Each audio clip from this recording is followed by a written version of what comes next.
there's something you want to say to me, you should probably say it. Can't trust her no more. Stay away from my son. Do you hear what I'm saying? Crown's on vacation. You working with me now. You and Howard have a complicated past. The kid was working with somebody that night. I want to know who it was. If he ain't dead, he's still talking. You about to be in a world of shit.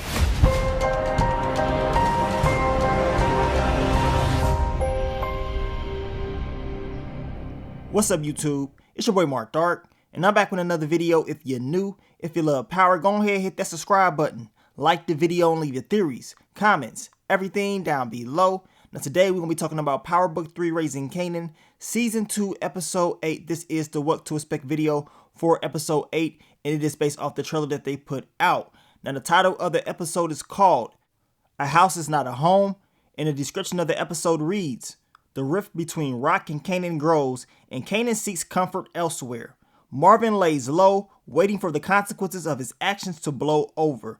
Raq sees dark clouds on the horizon. So those are the key elements of this next upcoming episode. I'm expecting episode 8 to be straight up fire. We know in Power history, episode 8 are usually very important episodes and big things happen, right? And in this season of Raising Kanan, they kind of, switched it up a little bit because we was expecting a whole lot out of episode 5, but it turned out that episode 6 had a little bit more in my opinion. And then we got hit with episode 7, and y'all saw what happened in that episode. It was flat out crazy. So I'm expecting the last 3 to be, very good. A lot of secrets being exposed. And I won't be surprised if we get a lot of bodies getting dropped off as well. So I want y'all to leave those predictions down below. And make sure you checked out my last video. I dropped the episode 7 recap. Like I told you, episode 7 was straight up crazy. And I cannot wait to see what's next. Now I'm going to try my best to go over all the key points in this trailer. If I miss anything, you guys let me know down below. So what can we expect out of episode 8 titled A House Is Not a Home?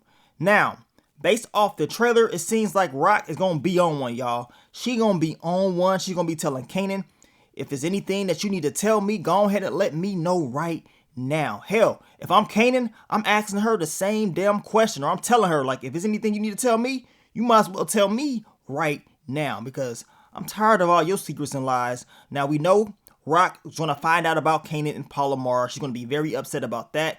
And I'm pretty sure she's going to confront Kanan about that, as well as confront him about, Famous getting locked up with that money. Because we know Detective Howard, he pretty much told Raq everything in last week's episode.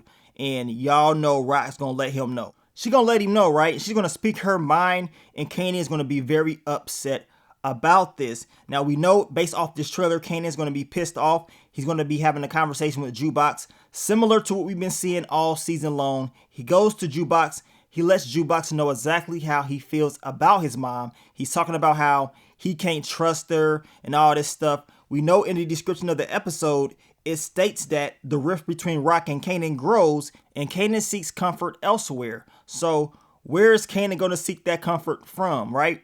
We're going to find out in this next episode. And I also want to know, is Symphony really going to leave? He should just go. A lot of you guys was talking about how y'all felt like Symphony knew it was Raq that drove past him, and he felt like maybe she was trying to do something to him. We're going to find out eventually if that's going to be the case. As I told you in that recap, Symphony, he needs to just go, leave it alone. Even if he did think Raq was trying to do something, go ahead and get the hell up out of here, because if you keep messing around with her, you're going to lose your life. Now, also in the trailer, we can see Raq finally confront Palar. I've been waiting to see this all season long. I cannot wait to see this scene. We know Raq's going to put that strap to Palar's dome and let her know to leave her son alone. So even though Raq did what she did back in the day, to her it does not matter. She does not want Kanan, living that type of life and dealing with someone like Palar. And I told y'all, Palar giving Kanan that strap, we don't know who the hell is on that gun. I mean, that's kind of dangerous in my opinion. If Kanan would have got caught with it, then what, right? So this whole Palar storyline, even though Raq is going to confront her and warn her to stay away from Kanan, I got a feeling it's not over yet and something else just may happen. You guys let me know down below what y'all think about that. Now, also in the trailer, we can see the DJ that Crown was having a conversation with earlier on in the season. I believe his name is DJ Mo Craze, and This DJ was being kind of funny the last time we saw him, right? And Lulu did not like it. Him and Crown was out there running their mouth. You know, Crown was talking about Lulu was the money man. In the trailer, we can see this guy talking about where is Crown. We know Lulu was telling him like, look, you're going to be doing business with me. And it seems like there's going to be some issues. And also seeing that Zisa is out there, you already know Lulu, he's going to be trying to show out in front of her, in my opinion. And we got to talk more about Lulu this week, because this dude, he's been moving off emotion, in my opinion. Lulu has not been making the best moves. He took out Crown because he was angry with him. And of course, he has some emotions involved with the whole Zisa thing and him going behind his back trying to make that deal with the Raq, with the whole music business. So Lulu, he's definitely turning the page as far as, you know, becoming more darker, but making a deal with the devil Cartier Duns is going to be something that's going to bite him in the butt, in my opinion. But he's going to pull out the strap on DJ Mo Craze, and he ain't going to be playing around. All I'm going to say is this: Lulu better watch himself and how he moves, and he needs to watch some of the things that he's doing around Zisa, because we don't know her full agenda. You just met her, you just clapped her cheeks, but I'm going to tell you right now, don't get too comfortable. Trust me, you do not want to get too comfortable, because once that happens, that's when you start to slip up. And based on how Lulu's been moving this season, he's been slipping up a lot, but we're going to see what he's going to do in this episode. Now, what can we expect from Detective Burke? Thirsty ass Detective Burke, man. She don't be playing around. She don't have anything else to do but, you know, investigate Detective Howard's past. Ain't no other crimes out there you can be trying to investigate? I guess not. Now, the thing about Detective Burke is we know Detective Howard is catching on what she's doing. He's having a conversation with somebody in this trailer talking about Burke is going behind his back, you know, searching up his files and stuff like that. She is doing things that she probably should not be doing, right? And we know Burke is going to go to Raq. Like, she's that bold. She's going to go to Raq talking about you and Detective Howard had, you know, a past and all this stuff like that. Like, are you crazy? Are you crazy? Raq just told Detective Howard, like, look, we better figure this out, because if she puts two and two together, it can be dangerous for us, right? So even though Detective Burke has pretty much figured it all out, she has to watch her moves, because the last thing that you want to do is piss off Raq. And at the same time, Detective Howard, he's doing whatever it takes to protect Kanan, and I'm pretty sure he's going to do whatever it takes to make sure Burke does not mess anything up by digging through his past, right? And her partner, Adina, she's already told Burke to stay away from this. Leave it alone. Don't worry about it, right? Her pops has already told her, leave Detective Howard alone. Trust your partner. But Burke, she wants to find out the truth. Not only find out the truth, she wants to put it out there. She wants to know exactly what happened, and she's a threat. So y'all know what happens to threats, right? They don't last. So I got to ask y'all this question. Will Detective Burke be able to survive this season? Based on how she's moving, it doesn't look like that. But then again, y'all know how they do in Power. A lot of the times, people like Detective Burke just may be able to get out of this alive. At least for now, but we shall see. Now, also in the trailer, we can hear Sal Boselli talking about, you know, his kid was working with somebody that night, and he wants to know who in the hell it was. He's pissed off. His son, Marco Boselli, is not here anymore, messing around with Dominic, a.k.a. Ernest Knows Best, a.k.a. Pee Wee Herman. That guy right there is a screw up, and having him be a part of the whole game plan never made sense in the first place. So that was Marco's first mistake, right? Now, he's going to Unique telling him, you know, does he know anything? You know, maybe he can help him out if he finds any information about his son.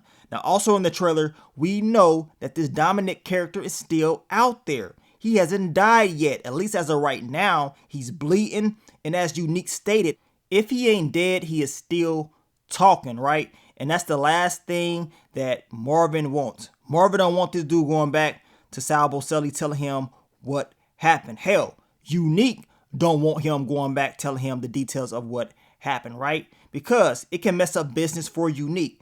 Sal Boselli only did business with Raq because of who?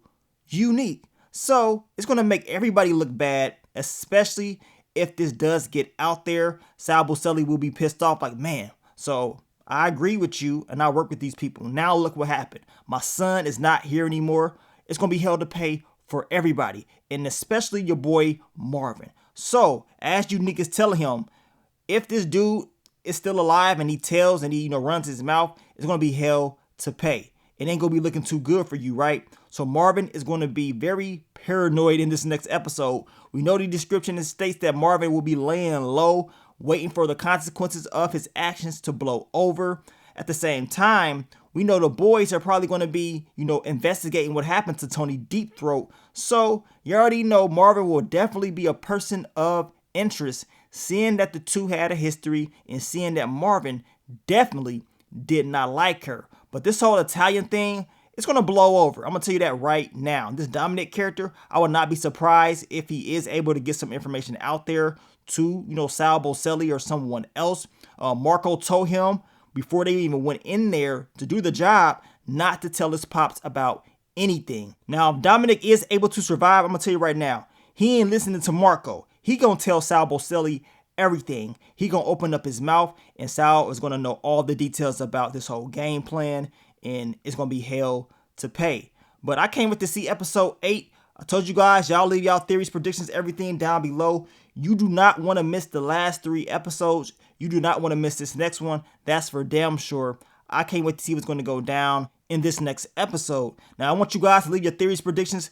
Leave it all down below. Leave those fan theories. We will be going over them this week and talking about, characters and what just may happen in these last few episodes. And we also will be talking about that Tremont character in Raq, them doing business together, her expanding to DC and Maryland, this whole Cartier Duns thing. I don't know if it's going to go the way Raq thinks it's going to go. All I know is this: Raq has to make sure she's doing her research on these people, because it seems like Tremont is definitely doing his background, research on Raq, finding out everything he needs to know about her. And then again, we also got Joaquin, who Raq does not want to piss off. She doesn't want to piss him off, right? Because if she messed that up, it ain't going to be looking too good. But as the description states, Raq sees dark clouds on the horizon. So we're going to find out exactly how everything's going to play out in this next upcoming episode. I want to thank you guys once again for all the love, all the support, and I will catch y'all on the next one. But let me get up on out of here, man. It's your boy Mark Dark. I'm out. Peace.